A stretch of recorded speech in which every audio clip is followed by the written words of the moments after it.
This is going to be my Master Duel tier list. Other YouTubers have already tackled this issue in various fashions, with Gabriel Vargas releasing a fantastic tier list video just recently. I got super inspired by it, just a random shout out. Hopefully you're going to walk away from this video knowing which decks you want to take to the ladder, especially when you want to get to Platinum 1 or potentially Diamond or King of Games once they implement that into the game. I also want to give a disclaimer, we're going to show off a lot of different decks here. If your deck is not on here, it's probably a fun deck or a rogue deck. It's not going to be too relevant competitively. I try to bring every deck that is somewhat capable of doing something in the current metagame into this video. Also, if built and piloted correctly, every deck that we're going to show off in this video is capable of taking a tournament top here and there. But some decks are more powerful than others. That is something we have to acknowledge. How do we rank these decks? We're going to take a look at power, consistency, and how hard they lose to Max C.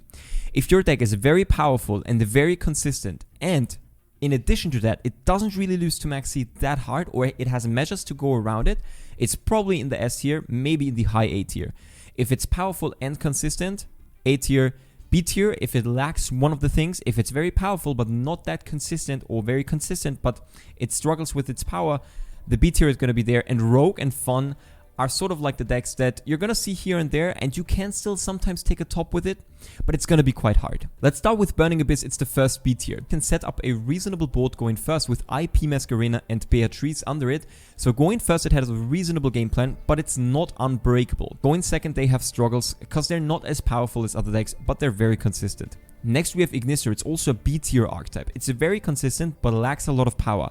Going first, it sets up a Towers-esque monster, which is reasonably alright. It's a monster that is unaffected by your opponent's card effects and has a lot of attack points, and it's sort of a one-trick pony in that regard that would need to be able to switch up its place a bit more to be higher ranked. Infernoble is a rogue deck. This used to be super good, but the thing is this deck loses hard to Max C, and there are other combo decks in the format that are way better at doing what the Infernoble deck is trying to do. Of course, this used to be a reigning deck in the TCG, but luckily due to the ban list not anymore and not in Master Duel. Next we have Photons. They're a nice rogue deck. They lack consistency, and in terms of power they're not as on par with all of the best decks, but it's a fine deck. It has some nice OTK buttons. It can set up somewhat of a board going first. It's not the worst, but it's definitely not among the best decks. Next we have Dark Magician. As hard as it is for me to break your dueling's hearts, Dark Magician's not a good deck in the TCG or Master Duel for that sake. It can set up a board going first of traps, but it's very easily interrupted by back row removal and just very powerful decks in general. And going second, it doesn't really have the tools. You also have to play a lot of bricks, but it's a fun option to play around with. The same applies to Utopia. It has some nice going second place, OTK buttons and all of that, but going first it just lacks a lot of power. It can't really set up interruptions, which is the most important thing in Yu-Gi-Oh! Then we have Numeron. This is very similar to Ignister, with the difference being that it goes second. So in a best of one format, Numeron can thrive because it can never lose the dice roll in that regard. It doesn't really lack a lot of power. It doesn't really lack consistency. The issue is more that you're reliant on your opponent. If your opponent doesn't set up a monster going first, the Numeron monsters don't get their effects to be able to OTK the opponent. So that's what makes it a bit bad. Inferno, I kind of want to put into the B tier as well. If this deck resolves Grasslok Screener, Reasoning, Monster Gate, any of those cards, it is nuts.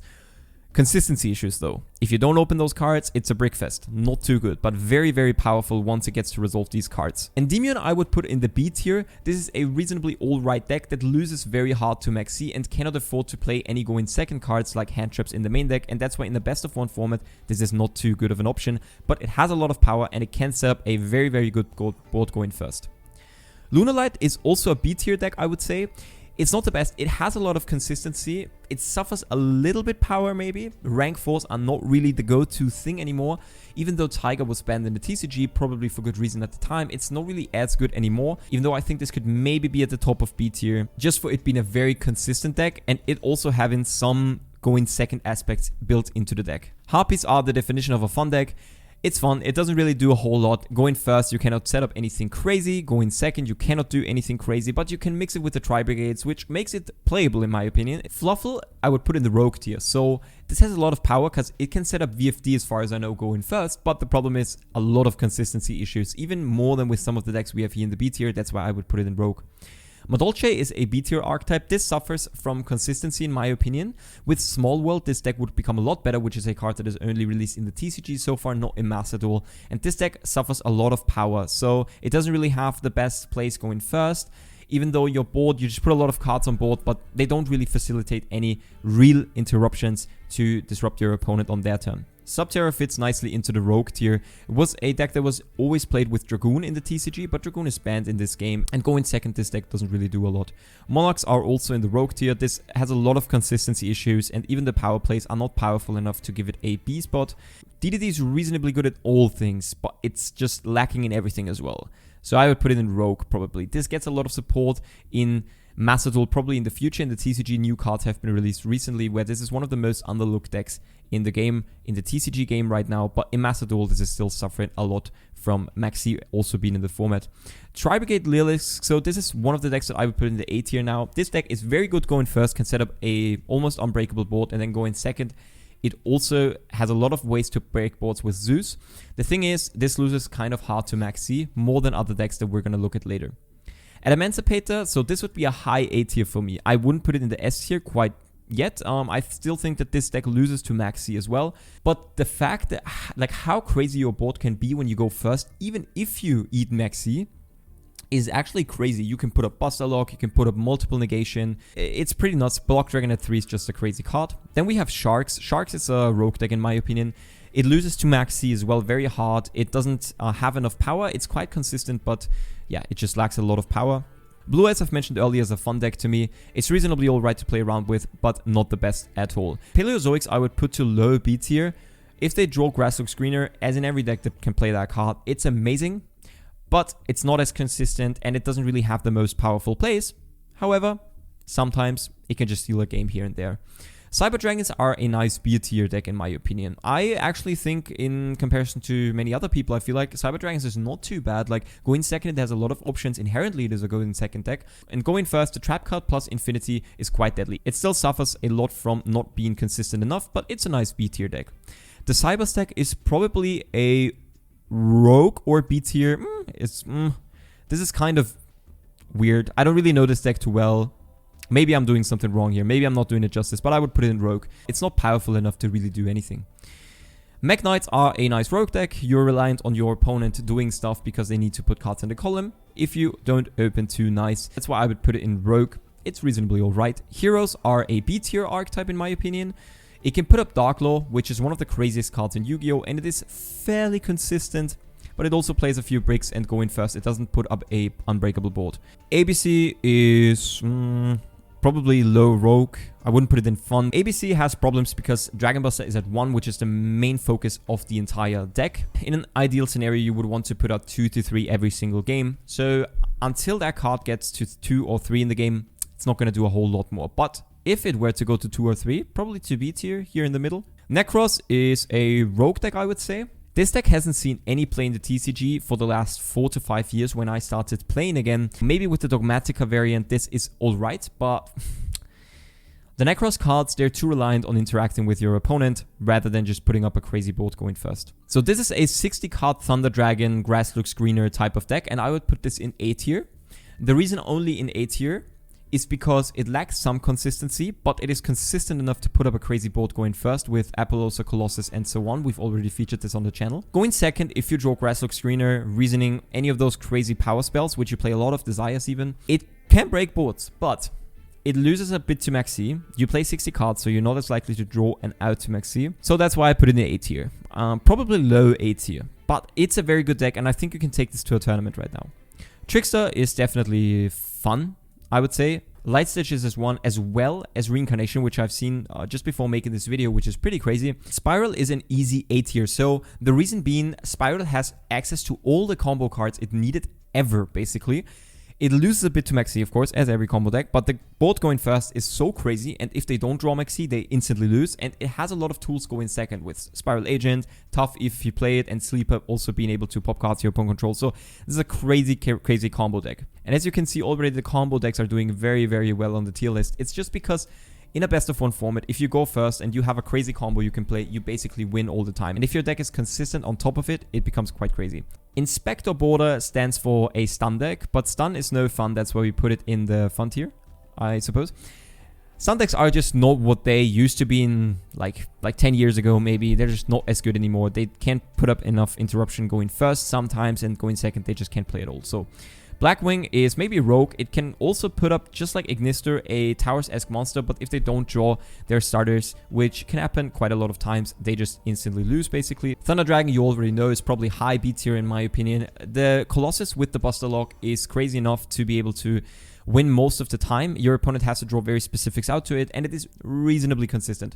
Magical Musketeer is a rogue deck. The max card is quite good going second, but that's just about everything it can do, so that's why we put it in rogue. Zombies are also rogue.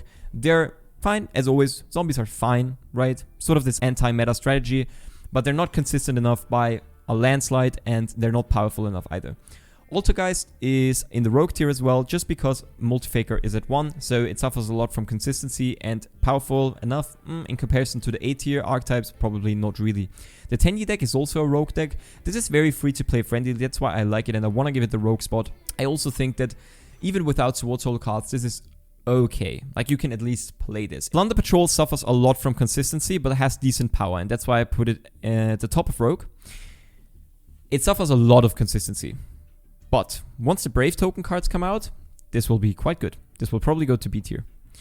Generator is a low rogue deck. Generator, if you don't draw the field spell, you instantly lose, and that's why I don't particularly like the deck. I don't like playing against it very much. It's just very inconsistent. Of course, if you draw the field spell, you're gonna be good. You're gonna probably win if you go first, but you're not gonna always draw it. Dragonmates are a solid B tier archetype, actually. The reason being, this plays very well into Max C, in my opinion, in comparison to other decks. Only needs to special summon like 2 to 3 times to really get into their optimal board state. And also, it has a reasonable matchup versus Eldlich, which is one of the best decks in the format. Trap Tricks are a high rogue deck, in my opinion. Very similar to Plunder Patrol. They're not the most consistent, and they can't play through Interruption going second at all. Like, at all. All of their traps rely on your opponent going second, so I don't really like it too much. Live Twin deck is also a rogue deck because they don't have the Trouble Sunny yet, but once they do get it, it becomes a bit better, probably in the B tier. Virtual World is an A tier archetype. This suffers a bit from consistency, I will say that, but the power is so incredibly high. If this had consistency, this would be an S tier for sure. This would be one of the best decks. With Calamities being legal in the game, this is one of the best decks to be able to abuse it. And if you can set up that card, you're probably going to win anyway. Phantom Knights are high B tier, maybe even low A tier. They can put up Rongominiad, which is one of the best cards going first in the game. It's an instant win button. But they suffer a bit from consistency, and going second, they cannot really play through Interruption that well. And they also lose very hard to Max C. This might be a bit of a hot take, but I almost want to take Dinos to A tier, maybe high B tier. So many cards are legal for this deck. Denglong is legal, VFD is legal, Miscellaneous is at 3. I think it's at 3. This deck is very, very, very good. When it goes first, it pops off. Pretty crazy. It can go second inherently because it's a going second deck. I guess the consistency kind of gets in its way. So that's why we would put it to high B tier. But I am confident this deck is very, very good. So if you want to build this, it's very expensive, unfortunately, but it is one of the best decks. Shaddoll goes into B tier, low B tier. It suffers a lot from consistency. It has a lot of power once it goes off, but that's always the problem with Shaddoll. I don't want to rank this one. This is annoying. I want to put this down here. But we have to put it all the way up there. Because Eldlich can break all the boards going second if it draws Solemn Strike in combination with either Torrential Tribute or Skill Drain, or any of the other cards basically. When it goes first, you just lose because they flip Skill Drain, and this is a best of 1 format, and most decks cannot afford to play Lightning Storm, Twin Twister, Cosmic Cyclone, and anything of that nature in their decks. In a best of 3 format, this deck would be so much worse, but because we're in a best of 1 format, stuck in there, this deck is one of the best decks, unfortunately. Grand Marshal decks, this is going second Grand Marshal decks. I would put this in Rogue. This, you know, they're alright. Like, Grand Marshal decks are always alright. With Dangers, with Pot of Desires, with Eater of Millions, all of those cards. It's okay. Consistency, not there. Not at all. Power, not really. You rely on your opponent as well, because you go second. So, if your opponent makes an unbreakable board, you probably can't win. You rely on drawing your outs going second. Pendulum Magician, it's the same. I would put this to B tier just as Endymion. This has a lot of power plays, but just loses to Max C too hard. Invoked, so Invoke Dogmatica. I would put this to B tier. It's quite consistent, but it's not powerful enough in the current format with all of these other crazy decks running around.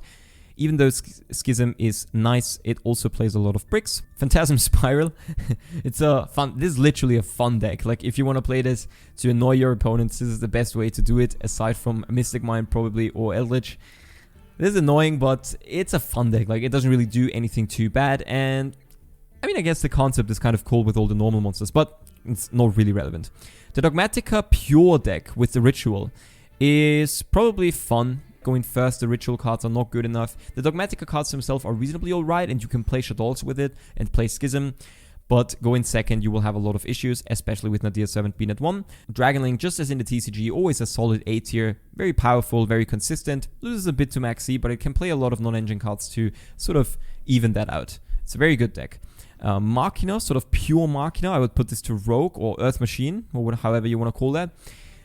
You know, it's reasonably consistent, but it's just not powerful. It's not powerful enough to put up a very good interruption going first, and going second, it has some issues, of course, not being able to play as many non-engine cards as the best decks in the format.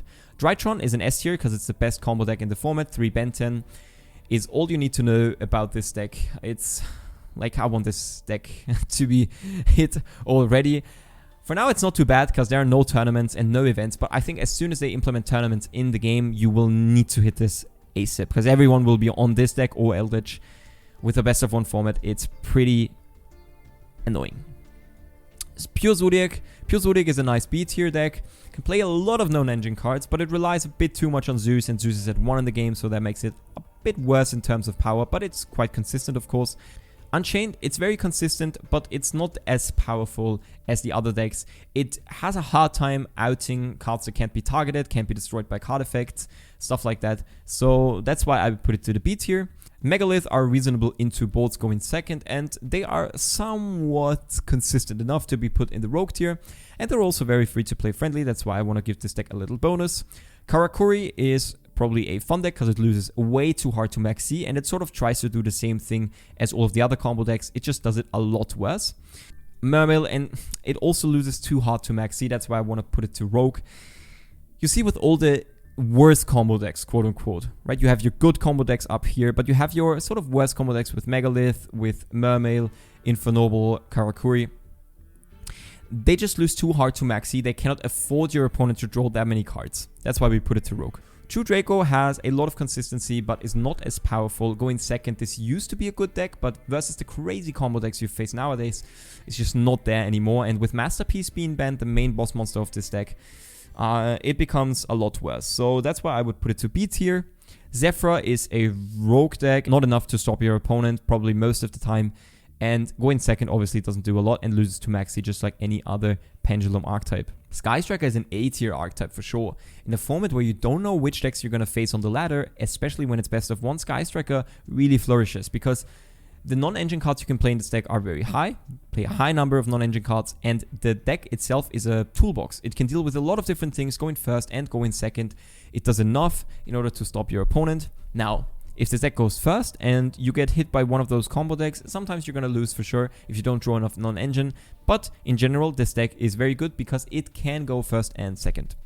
Crusadia is a nice rogue deck. I like this deck. It puts up somewhat of a board going first. Not really the best. Going second, it can OTK with its inherent strategy, so that's something nice that's built in. But it loses too hard to any sort of interruption, and the combo lines the deck plays are quite linear. Prankets is a nice A tier archetype, maybe even S tier. So the reason is that Meow Meow... No, I want to put it to A tier. The reason is that Meow Meow is at 3 in this game. It doesn't lose to Maxi at all. You don't have to summon your Prankets once you declare their effect. So even if they chain Maxi to one of your Prankets monsters in the grave to activate their effects, you don't have to summon one. So you can choose. That's crazy. It does a strong enough board going first, and going second if you draw your fusion spell, everything's nice. You can play through a lot of interruption reasonably fine. Orcus is a nice B tier deck. It suffers a bit from consistency, but it is very powerful once it starts playing, and Salamangreat is the same thing, just the other way around. It's very consistent, but not as powerful. If you would have ranked a deck differently than I have on this tier list, definitely let me know and let the others know in the comment section down below. Make a case for your deck, why it's so good, and let's have a nice discussion about it. That's it. I see you in the next one very, very soon. Lots of love, and I'll see you.